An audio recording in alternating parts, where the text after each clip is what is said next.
නංගිල මල්ලා හැමෝම ආදරෙන් පිළිගන්නවා මගේ YouTube channel එකට. මම ඩොක්ටර් සයන්ස්.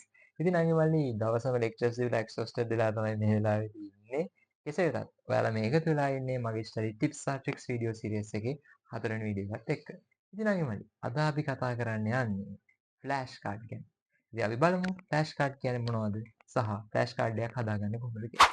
නංගි මල්ලි ඔයාලට ෆ්ලෑෂ් කාඩ් එකක් හදාගන්න ඉස්සෙල්ලම ඕන වෙනවා එක්ක බ්‍රිස්ලි බෝඩ් එකක් වෙන්න පුළුවන්. එහෙම නැත්නම් කාඩ් බෝඩ් එකක් වෙන්න පුළුවන්. එහෙම නැත්නම් ඔයාලට A4 එකකින් ඒක හදාගන්නත් පුළුවන්. දැන් මේ තියෙන මම එහෙම හදාගත්ත ෆ්ලෑෂ් කාඩ් එකක්. ඉතින් ෆ්ලෑෂ් කාඩ් මෙතඩ් එකේදී අපි කරන්නේ ඔයාලට මතක තියාගන්න අමාරු සංකීර්ණ විෂය කරුණු විශේෂයෙන් දැන් chart වලින් මතක තියාගන්න පුළුවන් ක්‍රමයක් තියෙනවා. එහෙම chart වලින් මතක තියාගන්නත් අමාරු සංකීර්ණ විෂය කරුණු තියෙනවා. ඒ වගේ ඒවා මතක තියාගන්න ඉන්ටරෙස්ටිං භාවිතා කරන්න පුළුවන් ක්‍රමයක් තමයි ෆ්ලෑෂ් කාඩ් කියලා කියන්නේ. ඉතින් මෙතනදී ඉස්සෙල්ලාම ඔයා කරන්නේ මේ වගේ කාඩ්බෝඩ් එකක් හෝ කඩදාසියක් ගන්න. ඒ කඩදාසියේ එක පැත්තක ඔයාලට මතක තියාගන්න ඕනේ කරුණ ලියන්න. අනිත් පැත්තේ ඒකට අදාළ කන්ටෙන්ට් එක ලියන්න. උදාහරණකින් මම පැහැදිලි කරන්නම්. නංගි මල්ලි ඔයාලා A level biology syllabus එක කරන නංගිල මල්ලිලා විශේෂයෙන් දන්නවා.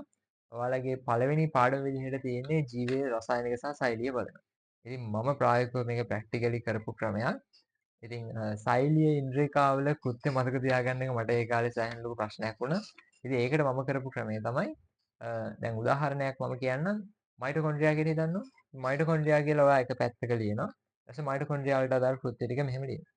ඉතින් ඒ විදිහට ඔයා ලියාගත්ත ෆ්ලෑෂ් කාඩ් ටික මොකද කරන්නේ? දැන් මෙහෙම ලිව්වට පස්සේ ඔයාලට ෆ්ලෑෂ් කාඩ් සෙට් එකක් හම්බ වෙනවනේ. ඒ සෙට් එක එක්කෝ මොකක් හරි පෙට්ටියකට දාලා තියාගන්න. අයිස්ක්‍රීම් පෙට්ටියකට තමයි මම නම් දාලා තියාගත්තේ. ඊට පස්සේ මොකද කරන්නේ? ඔයා නිකන් කාමරේට එන ගමන් පාඩම් කරන ගමන් කම්මැලි හිතුනොත් නිකන් කාඩ් එකක් අරන් බලනවා. බලලා ඉස්සෙල්ලම මොකද කරන්නේ මේ ඉස්සරහින් තියෙන ෆ්ලෑෂ් කාඩ් එකේ ඉස්සරහින් තියෙන එක මොකක්ද කියලා බලලා දැන් අපි උදාහරණයකට ගත්තේ මයිටොකොන්ඩ්‍රියා රයිට් මයිටොකොන්ඩ්‍රියා කියලා බලලා මයිටොකොන්ඩ්‍රියා වල තියෙන ෆන්ක්ෂන්ස් ටික කෘත්‍ය ටික බලාගෙන යනවා. හැබැයි ටිකක් කාලයක් ඔක ප්‍රැක්ටිස් කරාම මොනවද කරන්න ඕනේ මයිටොකොන්ඩ්‍රියා කියලා බැලුවා මයිටොකොන්ඩ්‍රියා වල තියෙන කෘත්‍ය ටික රිකෝල් කරන්න try කරන්න.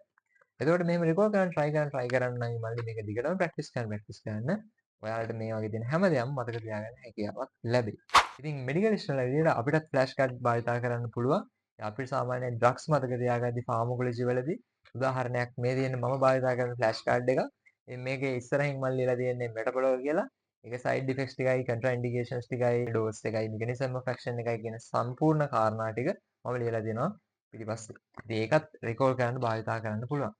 ඉතින් ඒ මම කිව්ව ෆ්ලෑෂ් කාඩ් එකක් කොහොමද හදාගන්නේ සහ ෆ්ලෑෂ් කාඩ් වලට අදාළ උදාහරණ. ඉතින් දැන් මම කතා කරන්න යන්නම් ඉමල්ලි මේක මම ප්‍රායෝගිකව භාවිතා කරපු ක්‍රමයක් නෙමෙයි. හැබැයි මම වීඩියෝ එක දැක්කා YouTube එකේ තියෙන අයිලන්ඩ් රෑන්ක් එකක් දාපු නංගි කෙනෙක්. මම හිතන්නේ බයෝ කරපු නංගි කෙනෙක්. එයා ඔය ෆ්ලෑෂ් කාඩ් මෙතඩ් එක ටිකක් ඩෙවලොප් කරලා තිබුණා. එයා කරලා තියෙන්නේ මේ ෆ්ලෑෂ් කාඩ් වල SCQ ටොපික්ස් දීලා තියෙනවා. දැන් උදාහරණයක් විදිහට හිතන්නකෝ ඔයා මෙතන ලියනවා ප්‍රභා සංශ්ලේෂණයේදී ප්‍රභා පද්ධතියේ කාර්යභාරය විස්තර කරන්න කියලා මෙතන ලියනවා. ලියලා ඒ කාඩ්ස් විදිහට ඔයා දාලා තියෙනවා.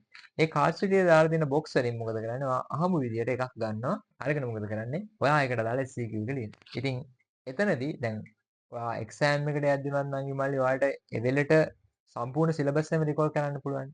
ඒ සම්පූර්ණ සිලබස් එකම රිකෝල් කරන ප්‍රැක්ටිස් එක එතනදී ඔයාලට ලබා ගන්න හැකියාවක් තියෙනවා. තවත් විශේෂ දෙයක් තියෙනවා නම් ඉමල්ලි ඔයා ෆ්ලෑෂ් කාඩ් එකක් ලියනකොට ෆ්ලෑෂ් කාඩ් එකේ තියෙන කන්ටෙන්ට් එක පුළුවන් තරම් ලොකු අකුරෙන් ලියන්න. එහෙම වුණොත් ඔයාලට ෆ්ලෑෂ් කාඩ් එක බලපු ගමන් ඒක ඔළුවට යන ප්‍රමාණය වැඩි. ඒ විතරක් නෙමෙයි ෆ්ලෑෂ් කාඩ් එකේ ලියන කන්ටෙන්ට් එක පුළුවන් තරම් ස්පෙસિෆික් කන්ටෙන්ට් එකක් ලියන්න. ඒ කියන්නේ ඔයාලට අවශ්‍යම කරුණු ටික විතරක් ලියන්න. මතක තියාගන්න ඕනම පොයින්ට් එක විතරක්. එතකොට ඔයාලට MCQ පොයින්ට් වගේ දේවල් වලට ලේසියෙන් ස්කෝර් කරන්න හැකියාවක් ලැබෙයි. ඉතින් ෆ්ලෑෂ් කාඩ් මෙතඩ් එක කියලා කියන්නේ ඕකයි නංගි මල්ලි. මෙතනදිත් කරන්නේ ඔයා ෂෝට් ටර්ම් මෙමරි එකට ගන්න ෆ්‍රීකවන්සි එක වැඩි කරලා ඔයාලට අදාළ කන්ටෙන්ට් එක ලොන්ග් ටර්ම් මෙමරි එකට දාගන්න එකම තමයි. ඉතින් මේ ක්‍රමේ පට්ට ඉන්ටරෙස්ටිං. මේක ඔයාලට කැමති නම් මේ විදිහට කාඩ් විදිහට පාවිච්චි කරන්න පුළුවන්. එහෙම නැත්නම් මේක දෙකට හතරට විතර නමලා තුන්ඩුවක් විදිහට භාවිත කරලා මේක බෝතලයකට දාන්න පුළුවන්. මොකක් හරි ක්‍රමයකට මේක මේ පාවිච්චි කරන්න හැකියාවක් තියෙනවා. මේක පට්ට ඉන්ටරෙස්ටිං. ඔයාලට මතක තියාගන්න අමාරු කරුණු මතක තියාගන්න මේ ක්‍රමේ try කරලා බලන්න. ඉතින් අයිය මල්ලි මේ ක්‍රමේ මොනවා හරි ප්‍රශ්නයක් තිබ්බොත් පහල කමෙන්ට් සෙක්ෂන් එකේ කමෙන්ට් එකක් දාන්න. තවත් මේ වගේ සුපිරි ක්‍රමයක් අරගෙන ඔයාලා හැම ඉක්මනට වෙන බලාපොරොත්තු වෙමින් අදට සමු ගන්නවා ගිහින් එන සතුටින් ඉන්න good luck.